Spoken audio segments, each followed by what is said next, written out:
This is Democracy Now! I'm Amy Goodman. This week, a federal court ordered Johnson & Johnson to pay more than $2 billion to a group of women who developed ovarian cancer after using talcum powder contaminated with asbestos. In its ruling, the Eastern District Missouri Court of Appeals said Johnson & Johnson, quote, engaged in conduct that was outrageous because of evil motive and reckless indifference, unquote.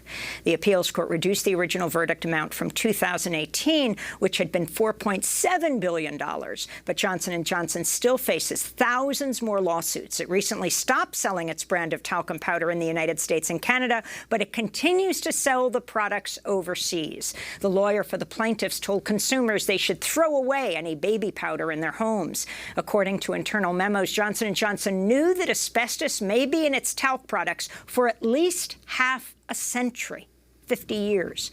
But as concern grew, Johnson & Johnson targeted its ad campaigns at Black, Latinx, and overweight women. In 2007, the year after the International Agency for Research on Cancer determined talc was, quote, possibly carcinogenic, Johnson & Johnson planned to market the product to African Americans in, quote, underdeveloped geographical areas with hot weather and higher AA population, unquote. This is Marvin Salter, the son of Jacqueline Salter Fox, who sued Johnson & Johnson after being diagnosed with late-stage ovarian cancer in 2013. She didn't live to see the trial. Her family was awarded $72 million in 2016, a decision which was later overturned. Marvin Salter testified in 2019 before the House Oversight Committee. I sincerely believe that Johnson & Johnson took my mother's life. We believed in the company and the product specifically. My mother was a true fan. It was a staple in our house and a necessary part of our hygienic routine. It was as natural for her as her brushing her teeth every single day. She was diagnosed with the late stage of ovarian cancer in April of 2013. It was a rough time for us, but my mother was the type of woman who never let bad news overtake her joy. She was confident she would beat this disease. Her spirit was never broken, despite what was happening to her body. She smiled through it all. Johnson & Johnson has yet to take ownership for what they have done, and they have yet to take one step to make amends to all of us whose lives have been turned upside down because we trusted in this company, and they said their product was safe. That's Marvin Salter, son of Jacqueline Salter Fox, who sued Johnson & Johnson after being diagnosed with late-stage ovarian cancer. For more, we're joined by Isabel Chowdhury, Senior Policy Manager for the National Women's Health Network. Welcome to Democracy Now!, Isabel. So lay out the significance of this more than $2 billion verdict against Johnson & Johnson. Thank you for having me, Amy. So this case is really significant. The court found that the plaintiffs proved with convincing clarity that defendants engaged in outrageous conduct because of an, I quote, evil motive or reckless indifference. And so the court ended up reversing some of the jury's award, and ultimately the punitive damages to Johnson & Johnson was $715.9 million, and then also $900 million to its subsidiary, Johnson & Johnson Consumer Companies. So this is very significant for consumers who have been fighting against Johnson & Johnson and alleging that their product caused their ovarian cancer. As well, just last month, in May, the company put out a statement saying that they were going to discontinue selling their baby powder product, their talc-based baby powder product in the U.S., but continue to sell those same products abroad, which will impact countries like Africa and Brazil. So whole continents, Africa and Brazil. Explain this. And also, I mean, people may be listening, some people, and saying baby powder, so why is it mainly women who are the victims of this? Well, Johnson & Johnson had engaged, as you mentioned, in practices that specifically targeted women, and they specifically targeted African-American women, Latinx women, overweight women. And we know, and Johnson & Johnson knew and studied cultural norms of certain communities and knew that as part of their self-care practices, certain women use their baby powder products. For dealing with chafing, also especially in hot countries, dealing with moisture. So if you can explain how the asbestos gets into the baby powder, the talcum powder, that Johnson & Johnson has marketed for so long. Yes, so the way that talc is mined, it sometimes is commingled with asbestos, and asbestos is a known carcinogen. The American Cancer Society has said so. There is no safe level of asbestos. And so when there's any trace of asbestos in talc, the talc is then dangerous. It can cause cancer, and Johnson & Johnson knew of this for years, going back to the late 1950s. And this is publicly recorded, so we can see through their public documents during litigation that they knew that there were trace amounts of asbestos in those products. So in 2008, Johnson & Johnson hired an African-American PR firm to develop marketing campaigns for its baby products line. In 2010, launched a radio campaign in the South targeting women, quote, curvy Southern women 18 to 49 skewing African-American.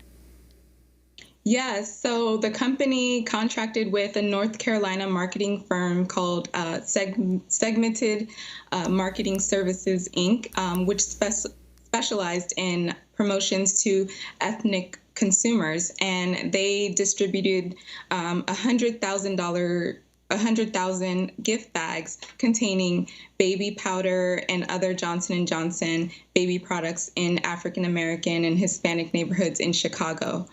They also launched a 300,000 radio advertising campaign in half a dozen markets, aiming to reach, as you stated, curvy Southern women 18 to 49 of age. So if you can talk about the women who brought the lawsuit, did any survive it? Did they all die? Okay, so there were upwards of 20-ish women. I think it was 22 women and their families brought lawsuits against Johnson & Johnson. And as you stated before, they have thousands of lawsuits against them. Through this process, families have lost loved ones. Women have died of ovarian cancer. And so this has been a very serious issue that has impacted families, has impacted women, and is going to continue impacting these people if the products are still being sold and marketed, especially abroad. And I understand that their current inventory will still be sold throughout the U.S. Throughout the U.S., the current inventory before they won't make it again, but they are continuing to make it for other countries. I wanted to ask you about Johnson & Johnson CEO Alex Gorski issuing a statement in support of Black Lives Matter in response to the global uprising after the police killed George Floyd. Ahmaud Arbery, Breonna Taylor. Can you talk about this statement? He said, as the CEO of the world's largest healthcare economy, I must state unequivocally that racism in any form is unacceptable and that Black lives matter. He went on to pledge to focus on inequity in medical care for communities of color. Your response, Isabel?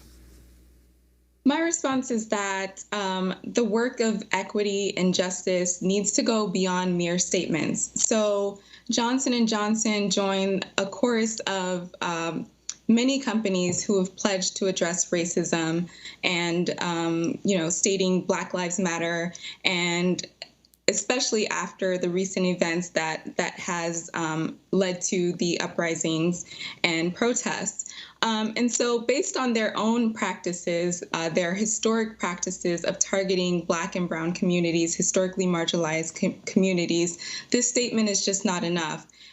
They are a manufacturer that markets and sells products to consumers. These are products that we use on our skin. These are products that impact our health. And so to specifically target and double down on marketing efforts to historically marginalized communities, and to continue to to engage in those practices and now continue abroad to places like Africa, as I mentioned. They have Ghana and Kenya in particular, among other places. Yeah. Ghana, South Africa, Kenya, and also Brazil holds all three segments of its company. And so it's just not enough to put out statements. Their actions need to match the statements, and they have a history of engaging in racist practices. So what are your demands right now? You're saying that if you go to a store in the United States, you could possibly find this contaminated baby powder. They're saying they're discontinuing it after the current inventory is out. And then in Africa, in Asia, in hot countries in particular, and particularly communities of color. So my demands are that they outright ban these products globally, especially in places where it will impact the communities that they have targeted in the past. So an outright ban on these products, and also acknowledging that they did engage in these practices, and to commit to not continuing to engage in practices that target and harm Black and Brown communities. How many more lawsuits does Johnson & Johnson face? Well, I know since March, they've had upwards of, I think, 19,000 lawsuits. So they have a lot of lawsuits. Well, we will continue to cover them. I want to thank you so much, Isabel Chowdhury, for joining us, Senior Policy Manager for the National Women's Health Network.